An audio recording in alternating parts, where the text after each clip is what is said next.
Langit di atas kerajaan Gilingoyo tampak seperti membara. Sinarnya memantulkan warna merah jingga yang selaras dengan kemegahan singgasana Sri Maharaja Dewa Heso.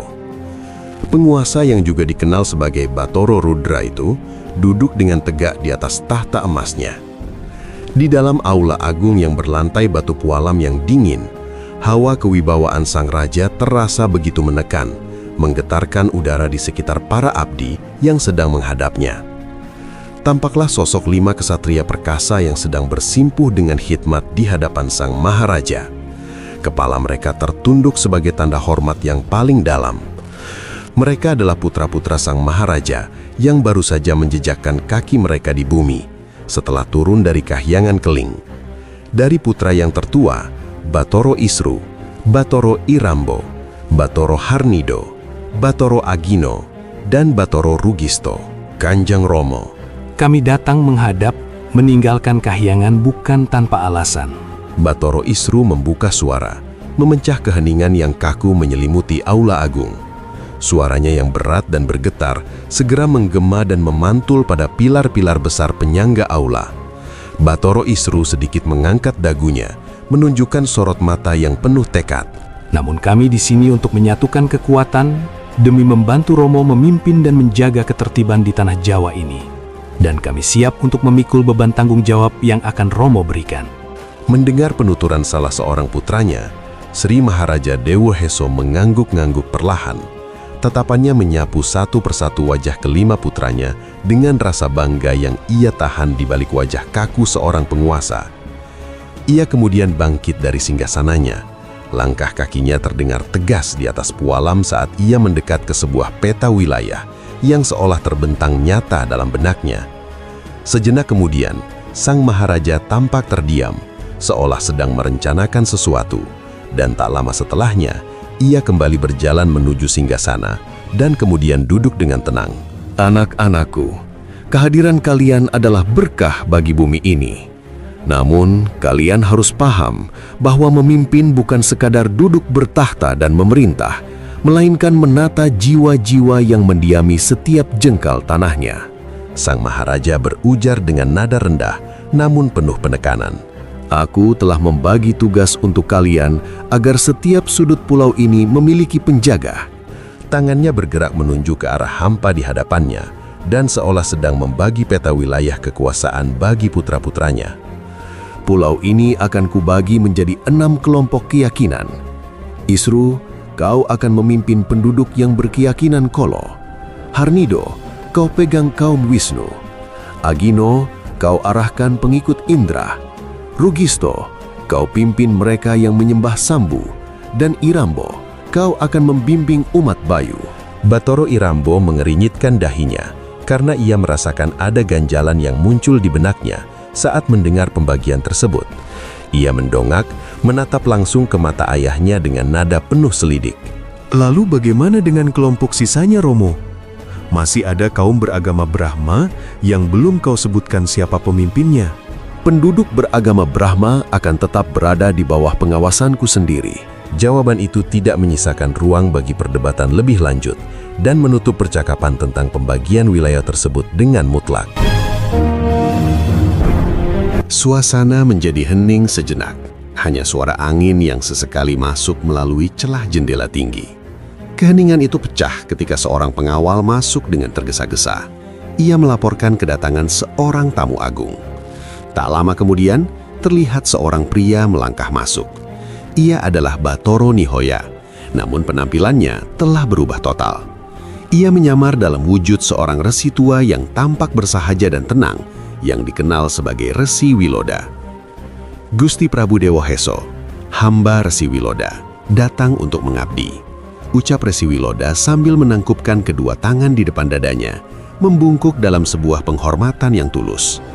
Sri Maharaja Dewa Heso tersenyum tipis. Matanya yang tajam menembus penyamaran itu. Ia tahu persis siapa yang sebenarnya berdiri di bawah jubah resi lusuh tersebut. Tanpa banyak kata dan pertimbangan lagi, sang maharaja mengeluarkan titah. Resi Wiloda, tempatmu adalah di sisi singgasanaku untuk menjaga martabat Gilingoyo. Kehadiranmu akan menjadi pilar kebijaksanaan di kerajaan ini. Maka aku angkat kau sebagai patih sekaligus menjadi pendeta di kerajaan Gilingoyo. Hari-hari setelah itu berlalu dengan cepat di Gilingoyo. Hingga suatu siang yang terik, seorang pertapa bernama Resi Radi datang menghadap sang maharaja. Gerak-geriknya sangat tenang, tidak ada kegelisahan dalam langkahnya. Namun sorot matanya yang tajam seolah menyimpan pengetahuan luas tentang peredaran bintang dan rahasia langit.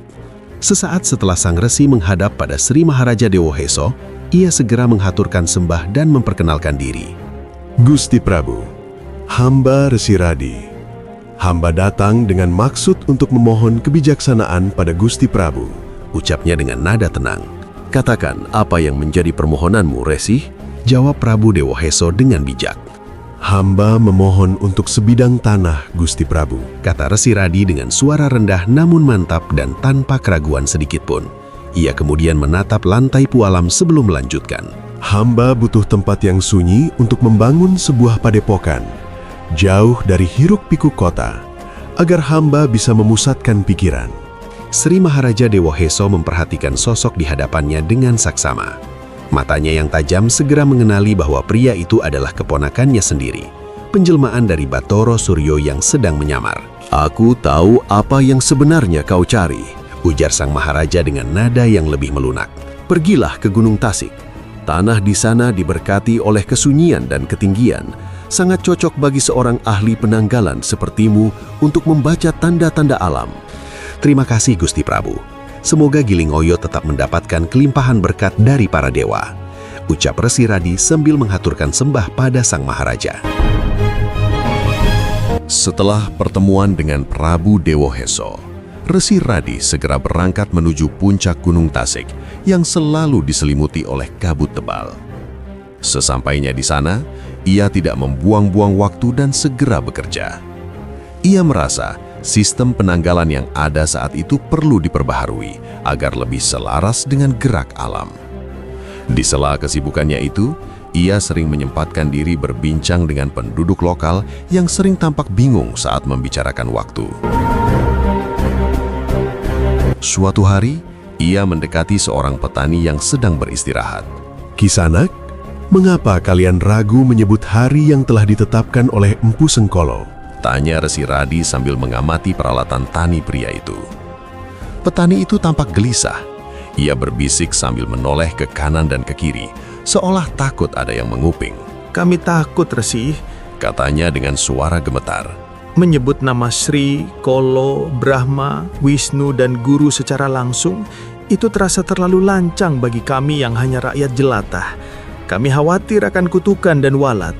Karena itu, kami lebih suka menyebutnya dengan warna, putih, kuning, merah, hitam, atau moncowarno agar tidak terkena balak. Resi Radi mendengarkan dengan seksama, sambil sesekali mengelus janggutnya yang putih. Jika memang demikian kekhawatiranmu, aku akan memberi kalian istilah baru yang tetap sakral namun terasa nyaman di lidah. Ucap Resi Radi dengan senyum yang menenangkan. Mulai saat ini, sebutlah hari-hari itu sebagai Legi, Pahing, Pon, Wage, dan Kliwon. Inilah yang akan kita sebut sebagai pasaran. Tak berhenti di situ, Resi Radi juga menilik nama-nama bulan yang saat itu masih meniru istilah dari tanah Hindustan seperti Chaitra hingga Palguna. Istilah-istilah ini terlalu asing bagi penduduk Jawa. Mereka sulit mengingatnya. Gumamnya dalam hati sambil menuliskan ide-ide baru pada lembaran lontar. Ia pun mengubah sistem tersebut menjadi Pranoto Mongso, mulai dari Mongso Kaso hingga Mongso Sodo. Tujuannya sederhana, agar para petani lebih mudah memahami perubahan musim dan tahu kapan waktu yang tepat untuk menanam.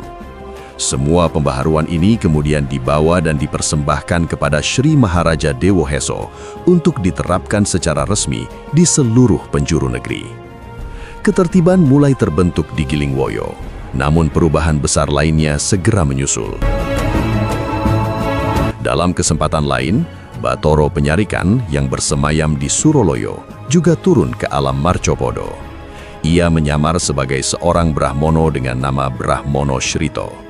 Ia juga membawa serta 8 Brahmono lainnya sebagai pengikutnya. Dengan 8 Brahmono lainnya, Batoro Penyarikan langsung menghadap ke Sri Maharaja Dewoheso. Prabu Dewoheso, kami datang dengan membawa kunci peradaban untuk rakyatmu. Ucap Brahmono Shrito saat tiba di haula istana yang megah. Ia segera menunjukkan gulungan naskah kuno yang berisi simbol-simbol status baru. Aksara Kawi dan Sastro Dewoto ini akan menjadi nafas bagi ilmu pengetahuan masyarakat Jawa ke depannya. Jelasnya dengan mantap pada sang Prabu. Di tengah percakapan yang formal itu, Brahmono Shrito mendekat dan membisikkan ramalan penting ke telinga sang Maharaja. Ketahuilah, Batoro Wisnu akan segera turun untuk mengukuhkan tatanan pertanian dan kehidupan di tanah ini. Ia tidak akan datang dari luar, melainkan akan menitis ke dalam darah dagingmu sendiri. Benar saja, tidak lama setelah peristiwa itu, Dewi Sundari sang permaisuri melahirkan seorang bayi lelaki yang luar biasa tampan. Cahaya seolah terpancar dari wajah bayi tersebut. Inilah wujud dari ramalan Brahmono Shrito. Turunnya Batoro Wisnu yang datang dari kahyangan secara gaib bersatu jiwa raga dengan bayi yang baru lahir itu. Sri Maharaja Dewoheso sangat gembira mendapatkan momongan baru. Anakku, aku memberimu nama Raden Pakukuhan. Ucap sang Romo dengan bangga sambil menimang-nimang bayi tersebut di depan para menterinya. 2 tahun berselang, Dewi Sundari kembali melahirkan seorang bayi laki-laki dan diberi nama Raden Joko Puring. Namun seiring bergulirnya waktu, harapan besar sang Maharaja seolah pupus ditelan kekecewaan. Raden Pakukuhan dan Raden Joko Puring tumbuh menjadi pemuda yang gagah dan kuat. Namun, mereka berdua mempunyai perangai dan tabiat yang buruk. Mereka tak henti-hentinya membuat kekacauan yang sangat meresahkan rakyat kecil. Pada suatu hari, seorang lurah datang dengan nafas terengah-engah dan langsung bersimpuh di kaki tahta Sri Maharaja Dewoheso. Ampun Gusti Prabu, mohon beribu-ribu ampun. Tapi kedua pangeran muda kembali merusak lahan warga dan membuat kekacauan besar di pasar. Rakyat ketakutan. Teriaknya dengan nada putus asa. Mendengar laporan yang kesekian kalinya dari rakyatnya, Sri Maharaja Dewoheso mengepalkan tinjunya hingga buku-buku jarinya memutih. Degup jantungnya berdetak tak terkendali karena menahan amarah yang sudah sampai ke ubun-ubun. Cukup, kesabaranku sudah habis. Geramnya, ia berdiri mendadak dan menunjuk tajam ke arah pintu gerbang istana, di mana kedua putranya sedang berdiri menunduk. Pakukuhan, Joko Puring, pergi dari kerajaan ini sekarang juga. Suaranya menggelegar memenuhi ruangan. Kalian tidak layak menyandang gelar pangeran jika hanya tahu cara merusak apa yang telah susah payah kubangun. Sabdo Pandito Ratu telah terucap, dan seperti petir yang tak bisa ditarik kembali ke langit, keputusan itu tak mungkin dibatalkan.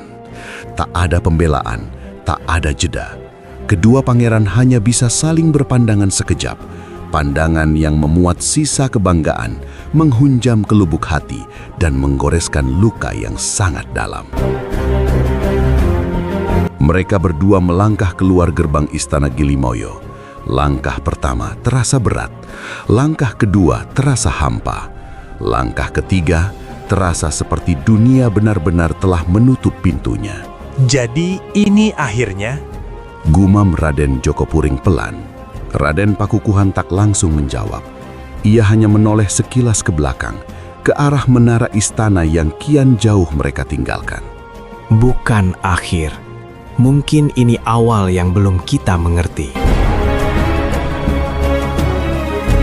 Angin gunung berhembus menyambut langkah-langkah kaki mereka ketika keduanya menapaki jalan berbatu mulai menanjak. Hari berganti malam, malam berganti pagi.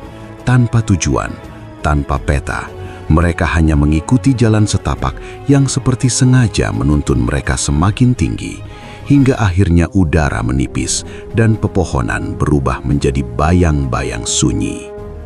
Sampai pada akhirnya, kaki-kaki mereka terhenti di puncak Gunung Tasik. Sedangkan di hadapan mereka terlihat berdiri sebuah padepokan tua, dengan seorang resi yang tampak sedang duduk bersila di beranda, membaca naskah lontar dengan tenang, seolah dunia tak pernah berubah sejak pertama ia membuka halaman itu. Kalian membawa beban kemarahan yang sangat berat di pundak kalian, Ucapnya tiba-tiba. Kedua pangeran terkejut dengan kata-kata sang resi. Bopo Resi, apakah Bopo mengetahui keadaan kami? Tanya Raden Jogopuring. Resi itu tak mengangkat wajahnya, namun ia menjawab dengan nada yang sama misteriusnya. Aku tidak perlu melihat untuk tahu, karena amarah memiliki suaranya sendiri. Raden Pakukuhan segera melangkah maju. Suaranya sekarang lebih rendah dari biasanya. Kami butuh arah. Kami sadar, kami telah tersesat. Mendengar pengakuan yang jujur itu, barulah sang resi menutup lontarnya. Matanya yang tajam menatap Raden Pakukuhan dan Raden Jogopuring secara bergantian, namun tidak menghakimi. Kalau begitu, tinggalkan kesombongan kalian di luar pagar padepokan ini. Di dalam sini, hanya ada murid, bukan pangeran. Sejak hari itu, waktu berjalan seperti air yang mengikis batu. Perlahan tapi pasti, mengubah yang keras menjadi lembut. Tahun-tahun berlalu, latihan demi latihan ditempa di bawah bimbingan Resi Radi yang tak lain adalah jelmaan dari Batoro Suryo, sang dewa matahari. Tubuh mereka ditempa hingga kuat, pikiran mereka diasah hingga setajam sembilu dan sejernih embun. Kenakalan memudar, keangkuhan runtuh, dan yang tersisa hanyalah ketenangan yang dulu tak pernah mereka kenal. Suatu pagi, ketika kabut tipis Gunung Tasik perlahan terangkat oleh cahaya fajar, Resi Radi memanggil mereka. "Kalian berdua," katanya. Pakukuhan dan Jogopuring segera bersujud. Bopo Guru. Resi itu menatap mereka lama, seolah menimbang sesuatu yang tak terlihat. Lalu ia tersenyum tipis. Waktu kalian di sini sudah usai. Kedua bersaudara itu saling menoleh, kaget sekaligus ragu. Bopo, apakah kami masih belum cukup belajar? Tanya Jogopuring. Kalian sudah belajar cukup untuk mulai mengajar dunia.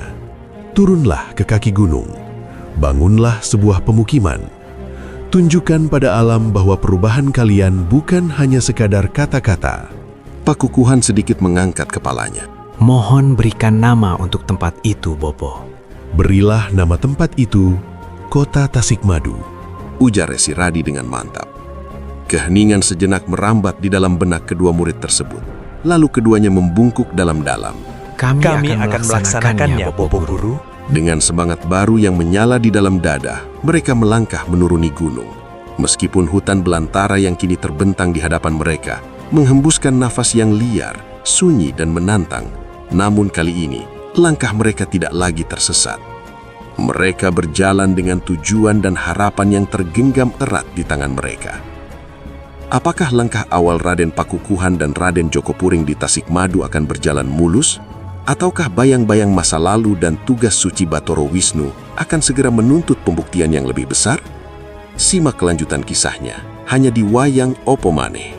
Terima kasih telah bergabung dan sampai jumpa.